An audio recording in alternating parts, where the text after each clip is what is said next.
Hey, what is up guys? Welcome back to another episode of PS4 jailbreak tutorials. So in this one, we're going to be taking another look at how you can run Linux on your jailbroken PS4 up to firmware 12.02. Unfortunately, things have changed a little bit since my last Linux guide up to 11.0. So the new jailbreak up to 12.02 with the Blu-ray or Lua exploit require the setup to be slightly different. So that's why I'm covering it here again in this video. But Linux is one of the biggest things that you can get running on a jailbroken PS4. You can literally use it as a desktop computer. You can run it as a server. You can use it to run PC games on Steam through Proton and through other launchers. You can also run emulators that are not available on the PS4 operating system through homebrew applications. So things like the Dolphin emulator to run Wii and GameCube games, PS2 emulation, and various other things you can also run on Linux. So definitely a worthwhile thing to get set up on your PS4. And it is set up, like I say, as a dual boot setup. So you're not overwriting the PS4's operating system, which people always seem to be worried about. That is not the case here. It's more of a dual boot. You'll be able to go back and forth between the PS4's operating system and the Linux distribution. And you can install it to the internal drive or the external drive, depending on what type of console you have. So in order to get Linux running on your jailbroken PS4, there are a number of requirements. So you can install Linux to the internal storage of the PS4, but only on certain PS4 models. So it's recommended to install with a USB drive. So make sure you have a USB drive available, preferably like a SATA SSD with a USB to SATA adapter. That would be the best thing to run it on because you'll get high read and write speeds on a SATA SSD via USB and the best compatibility. So definitely that is the recommended option. So make sure you at least have a USB, and then also you're going to want to make sure that you have a USB keyboard available. Even if it's not the one you're mainly going to be using, you just need to have a working USB keyboard just to initially get the distro installed in most cases. Another thing that's recommended but not required would be some kind of USB hub, so you can have more USB ports, a powered USB hub, not one that's relying on the power from the PS4 itself, because that can cause issues. So having a independently powered USB hub for the PS4, if you're going to be using this long term, is definitely recommended, but not a requirement. So anyway, let's go ahead and get into this here. So the first thing I'm going to do is run the jailbreak to get Gold Hen loaded. So I'm going to use the Blu-ray exploit to run the jailbreak on my PS4. So just run whatever jailbreak you're using to get Gold Hen loaded. You want to make sure you're loading Gold Hen version 2.4 B18.5 or higher. That is the recommended option here. Okay, so once we have Gold Hen successfully loaded, if I give it a few seconds here, it should pop up. There it is, Gold Hen.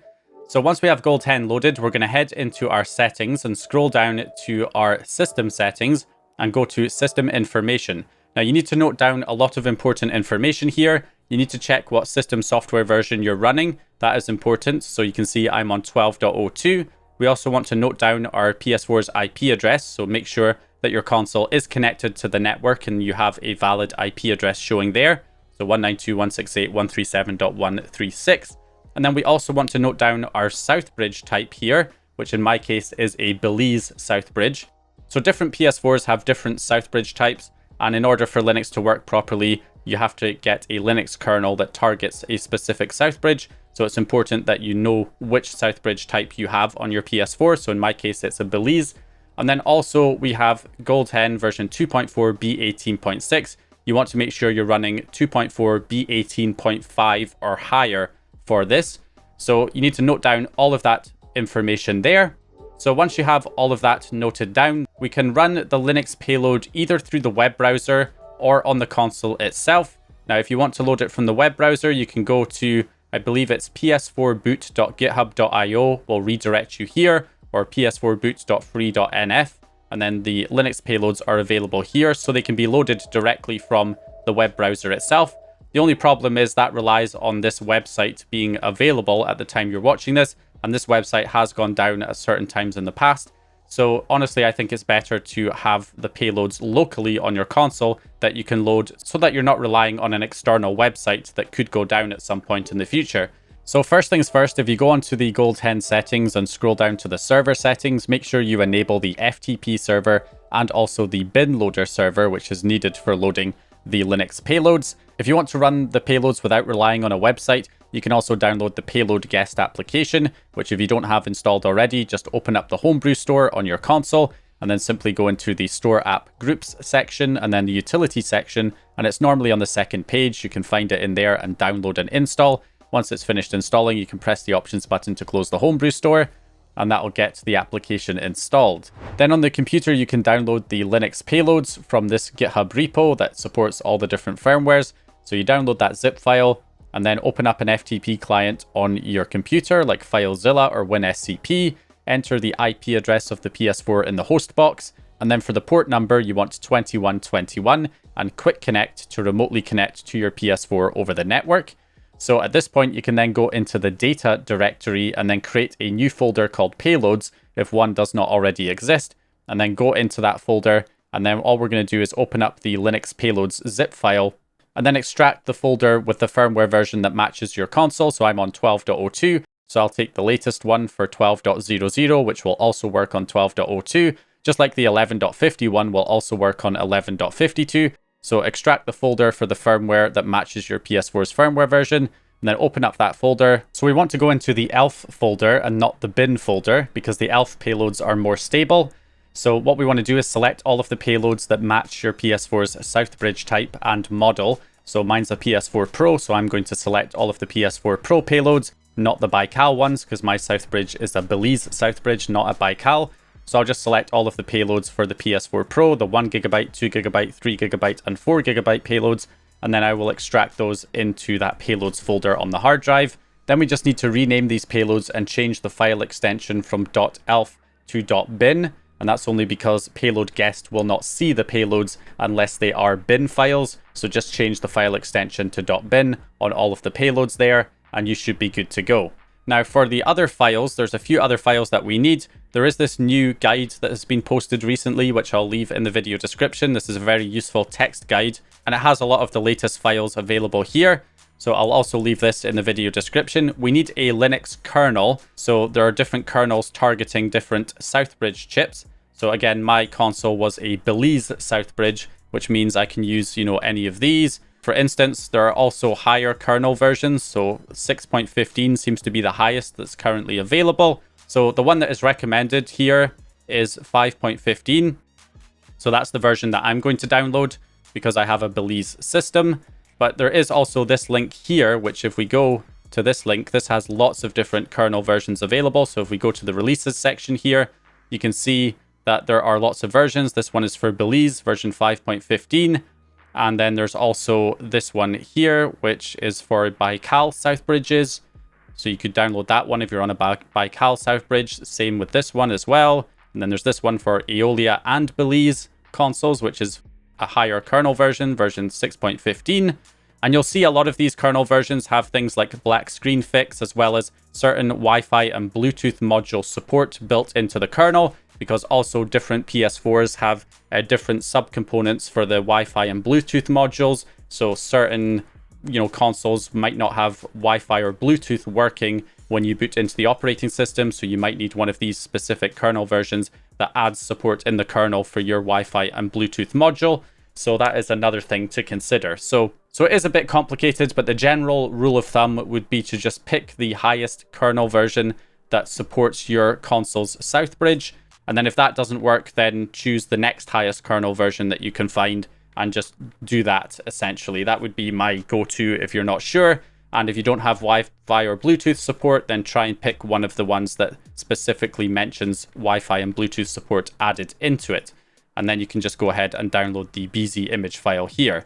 So in my case, I went ahead and downloaded 5.15 because it also supports zram.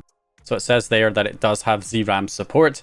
Which can allow you to, if you don't know what zram is, as far as I'm aware, it basically compresses the stuff that's written into memory and decompresses it when it reads it, which can effectively allow you to, in theory, have more memory or feel like you have more memory on the system, which is definitely useful because the PS4 does not have much memory, especially since some of it has to be allocated as video memory as well. So definitely recommended to go with a kernel with zram support, but it is not a requirement. So then you need to also download the initramfs file as well. This is important, so I'll also leave a link to this in the video description too. You're going to want to download that. And then finally, we also want to download our distro that we're going to use. There are lots of different distros available. There's also a big list of distros on the PS4 Linux website as well. So I'll also leave that in the description so you can pick whichever one you want. I'm just going to use the top one here, this Kashi OS, because apparently it's supposed to be some fast operating system for Linux, and also it's Arch based, which a lot of people want Arch for whatever reason. And then also, of course, the other benefit here is that it is more recent compared to a lot of the other ones, which are sometimes multiple years old, which can mean they can be very difficult to update because they haven't been updated in several years. So whereas this one is a little bit more recent, it's only a few months old as far as I'm aware. So that is what I'm going to pick here. So I'm going to go ahead and just head to this site here, which takes us to PS4 Linux forums. And then we have the download right here. So anyway, once we have everything we need downloaded here, as you can see, we've got our kernel version, we've got our interim FS file, we've got our operating system. Okay, so this is the point where things split depending on whether you're installing Linux to the internal storage or to an external drive like a USB or, external hard drive. So if you're installing Linux to the internal storage, if you have a Baikal Southbridge, I don't believe internal HDD support works yet. So unfortunately, you only have the option to run from an external drive if you are on a Baikal Southbridge. But if you have an Aeolia Southbridge or a Belize Southbridge, then you should be good to install internally. So just to show how you can install Linux internally, all you do is head into the data folder on your console and you want to create a new directory called Linux. And then inside that directory, we are going to create another directory called boot. And inside that directory, we want to copy our interim FS file. So if we open up this zip file, go to interim FS, go to internal HDD, select your Southbridge, Aeolia or Belize, and then extract this interim FS file to your desktop, and then copy it over to the boot folder on your PS4. Then for the kernel, we're going to open up this 7-zip file, which in my case contains the kernel. So I'm going to take the BZ image, extract that out, and also copy that over to the boot folder. And that is what we want there. Then for the distro, we're going to go back out to the root directory on our PS4 here. Then we're going to go into the user folder and then into the system folder. And we're going to create a new directory in here called boot. And inside that folder, you're going to copy the distro. So in my case, this Kashi OS distro, I'm going to copy that in there. Okay, and now we need to rename this. So we need to rename our operating system and rename it to psxitarch.tar. Either .xz or gz, whatever it originally was, an xz or a gz file. So make sure you just rename it so it's psxitarch instead of whatever its original file name was, just like this. And that is everything you need. So now when you boot into the Linux payload, you should be able to successfully install the distro internally on the PS4's hard drive. So if you're wanting to install to an external drive, so what you want to do is download the Rufus application here. Just download whichever version, the latest version here. Get that downloaded. Then we're simply going to plug that USB drive into our computer, open up the Rufus application here, and we want to list USB hard drives and make sure your USB drive is detected and select it here in the list. Then for boot selection, we want non-bootable, partition scheme, MBR, very important. And then also the file system needs to be FAT32. It can be large FAT32 or regular FAT32, but it must be FAT32. Volume label is not important. So we're just going to go ahead and start and click OK and let that format the drive. And that is now done. So at this point, we can then simply open up that USB drive, delete the files that it creates in here. And then we just want to copy everything to the root of the USB drive. So the BZ image file, the operating system that you're trying to run, the distro, we copy that over as well. And we also want to extract the interim FS file, but make sure it's the one for external HDD in this particular case, and copy that one over as well. And there you go. So you can see we have all three of them in here. And again, you want to do the same thing of renaming the operating system. So it's just called psxitarch.tar.gz or xz, depending on what the original file type was. And that is what you want there. Also, if the kernel version that you're downloading, the BZ image file, if it comes with a bootargs.txt file, just copy that to the same location as your BZ image. So on the USB, that would just be the root of the USB drive, or on the internal storage, that would be the data Linux boot folder. So now we can unplug that USB drive and plug it in to the PS4. We need to also configure our console to make sure that it's going to be able to load Linux as smoothly as possible. So if we go into the settings, if we scroll down to our system settings, we want to make sure that HDMI device link is disabled and HDCP is also disabled. So I would recommend disabling both of those options. And then also, if you head into your sound and screen settings, our video output settings, we need our resolution to be scaled back to 1080p. This is very important. Otherwise, it will not work. So make sure it is set to 1080p. RGB range, you can have that full or limited. It kind of depends on what your monitor supports. I would recommend full if you don't know. And then also HDR, we want to set that to be off. And deep color output, I also have set off as well. So I recommend setting everything up as you see there. And that is so that when we boot into Linux, it should be able to regain a signal so that we can actually get our display working. So now we're all ready to go. We can either go on the website here and load our Linux payload. Again, this is the quick way to do it, is to just select this, and then you can load whichever one you want. So in my case, you know, we want to load the 1 GB of VRAM payloads. So in that case, I'm on a PS4 Pro, and mine is not a Baikal, mine is a PS4 Pro Aeolia and Belize. So it would be this one here that I would be loading there. But obviously I'm not going to load it at the moment, because I'm going to load it locally on my own system here by using payload guest. We have the payloads that we copied over earlier, so I can just select the 1 GB payload. Make sure you are loading the 1 GB payload for installing the distro and not any of the higher ones. So we get the other OS message that pops up, and then it starts running the payload. So when you first boot into Linux, a number of things could happen. If you do not regain a signal, then it's probably because you don't have things set up correctly with disabling HDCP and setting the resolution to 1080p on your console beforehand. Make sure all of those settings are correct. Also, if you notice that the light, the LED on the front of your console, if it's still white, then it means it's not successfully booted into Linux and you'll have to retry.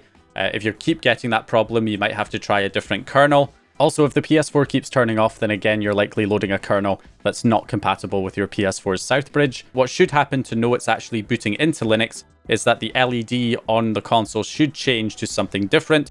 It might be orange, or it might be kind of purple or blue with flashing purple every few seconds. If you see that, that shows that the console has successfully booted into Linux. But if you don't have a signal, you might have to, again, use a different kernel version, or you might have to ensure that all your settings are correct, that you're at 1080p, you don't have anything enabled in your display settings before booting into Linux. So make sure you have everything configured correctly, and then you should be able to boot into the shell here. I would also not have any USB devices connected to the console when trying to boot Linux, apart from your USB drive with the Linux installation. If you're booting from it externally, don't have any other USB devices connected. But once you boot into the Linux shell, you can then plug in your USB keyboard to start typing. At which point we can then type in the necessary install command. So if you're installing to an external drive, the command is going to be install-psxitarch.sh. And then you just press enter, and that should run the installation. And if you are installing to the internal storage, then the command is going to be install-linux-hdd.sh. So a different command. So I'm going to install to the internal drive here. So I'm going to press enter. It will also ask you how much data you want to dedicate to your Linux install. So how big is this installation going to be? So I have a 1 TB drive in my console right now. I'm not using much space on the PS4 operating system. So I'll give 100 GB to my Linux installation. So I'm going to go ahead and just do 100 GB and press enter. So it looks like it's not doing anything for a while, but it is kind of allocating that 100 GB, which can take a while depending on the size that you've allocated for your Linux installation. So just give it time to actually allocate that space. Once it's done, it will start unpacking the distro into that location. It will more or less start happening immediately, or when you're installing to an external drive. As you can see here, it's now unpacking the distro.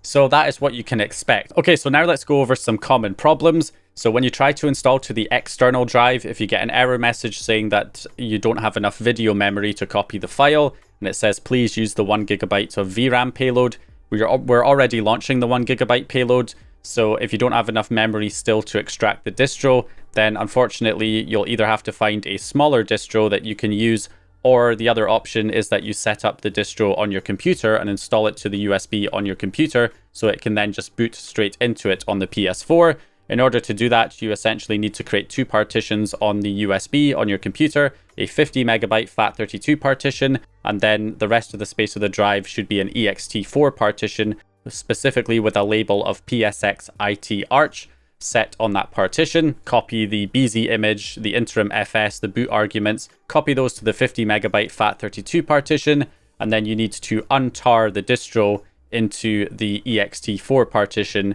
which you can do with the Windows subsystem for Linux on Windows, or use a Linux virtual machine if you have to, and that will get everything installed there. And at that point, it will just boot straight into the distro from the USB drive because you've already done the installation on the computer. Once we have the distro successfully loaded here, it might boot you straight into the distro automatically. If not, it might take you back to the shell here, and all you need to do is type in resume-boot.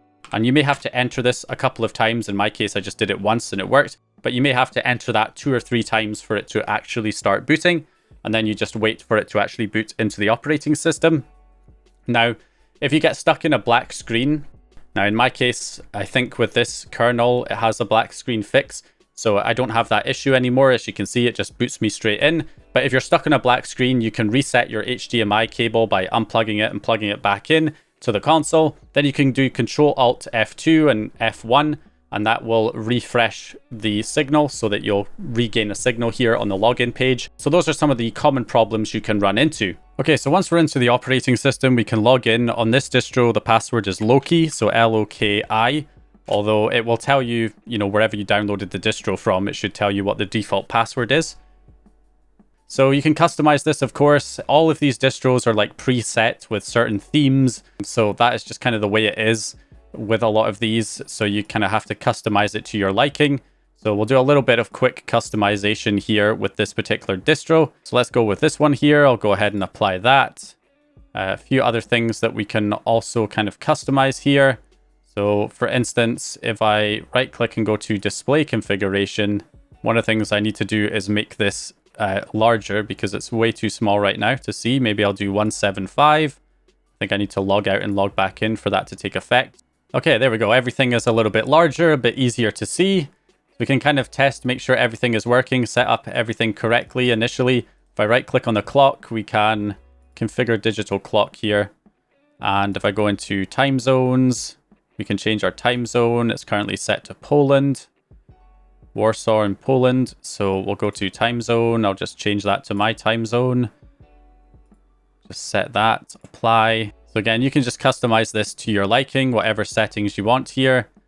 So touchscreen keyboard layout, you can change your keyboard layout in here. It is set to a UK keyboard.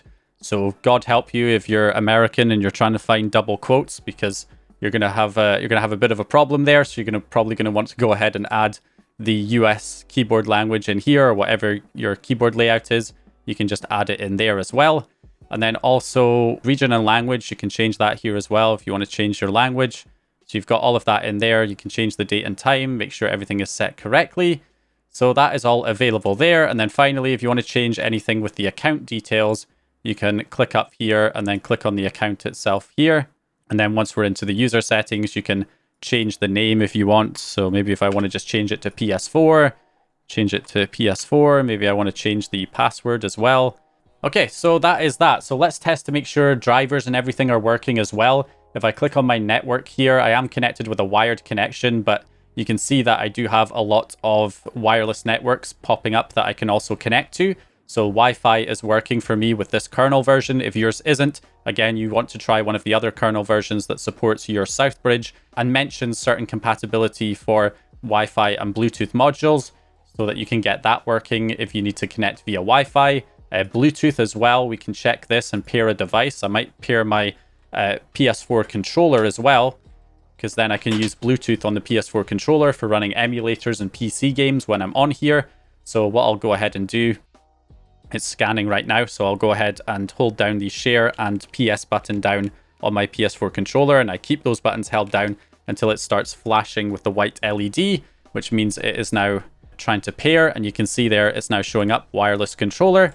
We can click next and get that connected. So connecting to wireless controller, and yep, I've got the blue LED and it is now set up. And I can actually use the touchpad on my controller again as a mouse if I want to, although there's no right click functionality, which is a bit of an issue. But besides that, the controller is working, and you can of course bind all of the buttons for your various emulators, so you can use the controller with the emulators as well. So when it comes to installing applications, we want to get the distro updated. If we cannot update the distro, then we're not going to be able to install additional applications, which is obviously going to be a big problem. So we want to be able to update the distro. Now, updating the distro is different depending on what distribution of Linux you have, of course. So this is an Arch-based distro. So we use the Pacman package manager to install stuff. So essentially, if I go ahead and open up the console, the terminal, so we're going to type in cat and then /etc/pacman.config.conf. This only applies again to Arch-based distributions here. So we're looking for this ignore package and ignore group section. You want to make sure you actually have some packages listed in here. Usually it's Mesa packages and LLVM packages that are listed in here.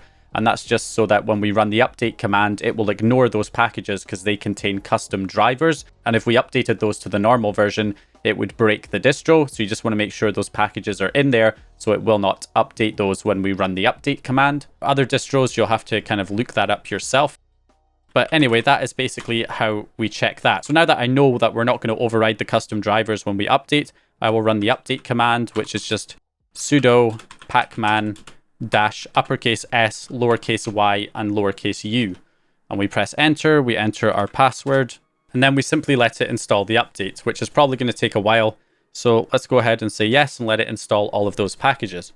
Okay, there we go. Update has been completed. We can go ahead and clear the screen. It says reboot is recommended, but we'll do that later because ain't nobody got time for that right now. So we'll go ahead and close out of that. Okay, so now we should be able to install other applications. So if we take a look here, we can see we don't really have any games or anything installed. So I'm going to go ahead and do sudo pacman -uppercase s, and then whatever packages you want. So let's install Steam, let's install Lutris, let's install, I guess, Dolphin -emu, and then also, what else can we get? RetroArch, maybe? We'll also grab that, so RetroArch. Yeah, I think that'll do for now. So we'll go ahead and press enter, enter our password, and then let it install all of that. Okay, and that is done. And if we check, we should have all of that stuff installed. So we now have a games section here. And in here, we have our Dolphin emulator. We've got Lutris, RetroArch, and Steam. We'll just go ahead and open up Dolphin. So as you can see, we've got the Dolphin emulator up and running. If you're running any emulators, I highly recommend changing the graphics settings from OpenGL to Vulkan, because you're generally going to get better performance that way. So that's always recommended there. And then also, if we take a look at other stuff that we have, we've got Lutris, Game Launcher, RetroArch, and of course Steam as well. So just a few cliff notes on setting up with games on Linux. Obviously with emulators, like I say, Vulkan is usually better, but you can try both Vulkan and OpenGL. With Steam, make sure you enable Proton in the settings, and I would also enable it for all titles so that you can install all of your Windows games and run them through Steam's Proton compatibility layer to run them on Linux, which will allow you to run more of your PC games under Linux as well on the PS4, which is definitely useful. So another thing you can do is set up zram or swap if we open up htop, just so that if you use up all the memory in the console, which can happen when caching shaders for emulators and games, then you can end up just freezing the whole console, which is what will happen if it uses up all the memory. Now, it looks like there's already a 1 GB swap space already set up on this distro, but you can either set up swap space, or if your kernel supports it, you can set up zram, which will actually use your existing memory, but use compression to kind of extend the amount of memory you have. Because it's written to RAM still, you get pretty good speeds. It's not going to slow things down as much as writing to the swap space is. Okay, so if we open the terminal up again, I do have the commands here. They're in the text guide in the post-installation step. So you can set up a swap file or zram, or set up both.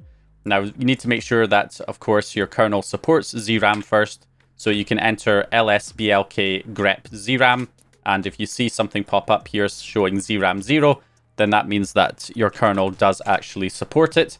So that means that we can try installing some zram here. So if we go ahead and enter the command to install it. So we install zram. Once zram is installed, we can then edit the config file or create the config file here by entering this command. And then we simply need to enter this as our config file, the contents. So I'll just go ahead and paste that in. And this is the size. So 2048 is 2 gigabytes. You can set whatever size you want. I think you can also do percentages like 50% of overall RAM or 100% if you want all your RAM allocated as zram. Then you can do that as well. Compression algorithm, ZSTD. There are other ones that you can also use. And then swap priority 100. So it'll prioritize the zram pool over normal swap space. So if we Control S to save and Control X to exit, that has that set up. So that should be all we really need to do here. If I just go ahead and make sure that we have that enabled. So if we do swap on -- show, you can see here we do in fact have the swap file, and we also have the zram partition, 2 gigabytes. And if I type in htop, we can see we have 3 gigabytes of swap space now showing, which is 1 gigabyte, which was the normal swap that was already configured on the distro. And then the 2 gigabytes that I allocated as zram is also configured. So you can get more out of your memory by using it as zram. Now, I'm not entirely sure what the best performance is, like how much you should allocate as zram versus how much you should keep as normal system memory, depending on what you're doing. But if you're doing a lot of multitasking, then probably you want a lot of zram. But anyway, that's how you can kind of optimize the distro. One other thing that you can do to squeeze a little bit more performance is that you can disable the Spectre and Meltdown protections, which will leave your system more vulnerable. But if you're only using the operating system to run games and you're not doing anything sensitive on it, then you could disable those protections, which will make the system more vulnerable, but it will claw back a bit more performance out of the CPU as well. And you can do that by creating a bootargs.txt file or editing your existing boot arguments text file and adding mitigations equals off into it to disable those protections to get better performance. So that is definitely recommended. So that's all of the main stuff here. A few other things just to mention is that obviously if you want to go back to the PS4 operating system, it's simply a case of just restarting. That's all you got to do is just hit restart, and that will restart back into the PlayStation 4's operating system. So restart now, it will just shut down, it will restart. When you next want to boot into Linux, all you have to do is load the payload again. Once you have Gold Hen running, you load preferably the 2 gigabytes of VRAM payload now that you have the distro installed. Load that version and it will then boot you into Linux. It should just automatically boot you back into the distro because it's already installed, as long as you have the USB plugged in. If it's installed to the USB, if it's installed to the hard drive, it will just boot you straight in. If you ever want to delete the Linux installation from the internal hard drive, all you have to do is FTP back into your PS4 and then go to the user home directory. And inside there, you'll find a linux.img file, and that is your Linux installation on the internal storage. So if you want to install a different distro or wipe that original install, just delete that img file. So anyway, those are the basics of how to get Linux running on a jailbroken PS4. I'll leave some links in the video description to some other Linux resources that you can access to go further with Linux on your PS4, but you can run your emulators, your games, and all of that good stuff with the setup that I showed you here in this video. So that's going to do it for this one. So hope you guys enjoyed this one or found the information useful. If you did, please leave a like and subscribe. And once again, as always, I'll hopefully see you guys in the next one.